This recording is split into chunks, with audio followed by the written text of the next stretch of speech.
Bonjour à tous, dans cette vidéo, nous allons voir comment montrer une inégalité en utilisant la convexité.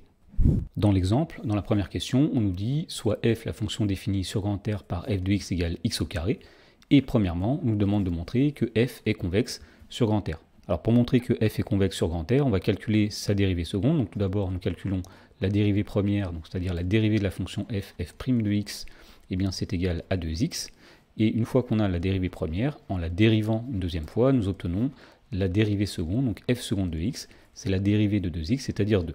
Alors on constate que f seconde de x est toujours positif, et donc comme f seconde est toujours positive sur grand R, eh bien ça entraîne que la fonction f, c'est une fonction convexe sur grand R. Dans la question B, on nous demande d'en déduire que pour tout réel a et b, a plus b au carré divisé par 2 est inférieur ou égal à a carré plus b carré, le tout divisé par 2. Alors pour montrer ça, on va utiliser une propriété des fonctions convexes. Et donc la propriété nous dit qu'une fonction f est convexe si, pour tout point a et b de la courbe de f, eh bien le segment AB est situé au-dessus de la courbe. Donc ici, si on prend deux points a et b quelconques sur la courbe, on voit que le segment qui relie a et b est toujours situé au-dessus de la courbe. Alors à l'inverse, une fonction f sera concave sur un intervalle i si pour tout point a et b de la courbe, eh bien le segment AB est situé, lui, en dessous de la courbe. Donc si on prend n'importe quel couple de points A et B sur la courbe, le segment A et B, AB sera toujours situé en dessous de la courbe. Alors, pour résoudre la question B, nous allons dire soit A et B deux réels quelconques. Alors, on a représenté ici la courbe de la fonction f, donc c'est la fonction carré, et nous allons placer sur l'axe des abscisses les nombres petit a et petit b.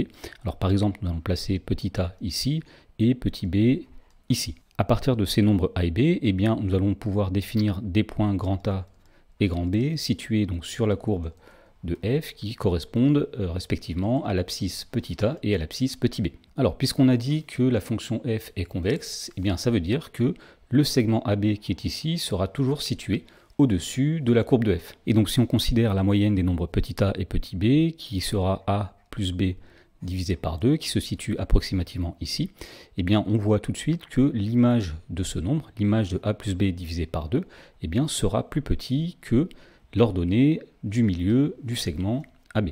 Alors, puisque l'ordonnée du point grand A qui est ici, c'est f de A, et que l'ordonnée du point grand B qui est ici, c'est f de B, et bien l'ordonnée qui est ici, eh bien c'est la moyenne de f de A et de f de B, c'est-à-dire f de A plus f de B divisé par 2. Et donc, si on résume tout ça, on peut dire que comme la fonction f est convexe, eh bien on pourra affirmer que l'image de A plus B divisé par 2, c'est-à-dire le nombre qui est ici, eh bien, est plus petit que le milieu ici en ordonnée, des ordonnées de A et de B, c'est-à-dire f de A plus f de B divisé par 2. Alors si on calcule f de A plus B divisé par 2, c'est tout simplement A plus B divisé par 2 le tout au carré, qui est inférieur ou égal à, donc ici nous aurons f de A plus f de B, c'est-à-dire A au carré plus B au carré, divisé par 2. Et donc on se rend compte qu'il y avait une petite erreur de frappe ici, puisque les parenthèses devaient aller jusqu'en bas.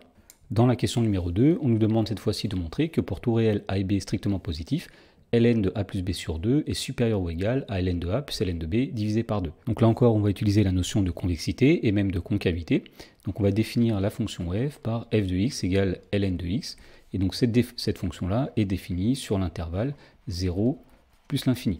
Alors nous allons tout d'abord montrer que cette fonction est concave. Donc pour cela, on va calculer la dérivée seconde. Et pour avoir la dérivée seconde, il faut tout d'abord calculer la dérivée première. Alors tout d'abord, la dérivée de ln de x, eh bien on sait que c'est 1 sur x. Donc f' de x, c'est 1 sur x.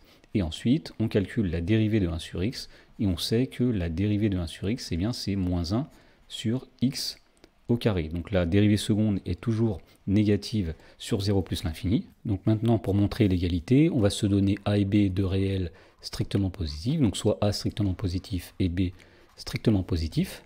Alors si on représente la courbe de la fonction f, de la fonction logarithme, eh bien nous pouvons placer un point grand A ici qui a pour abscisse petit a, un point grand B qui a pour abscisse petit b, et puisque la fonction est concave, eh bien on sait que le segment AB sera situé en dessous de la courbe de f. Donc si on considère la moyenne de petit a et petit b, qu'on va appeler a plus b divisé par 2, eh bien on voit tout de suite que f de a plus b sur 2 sera plus grand que l'ordonnée du milieu du segment AB.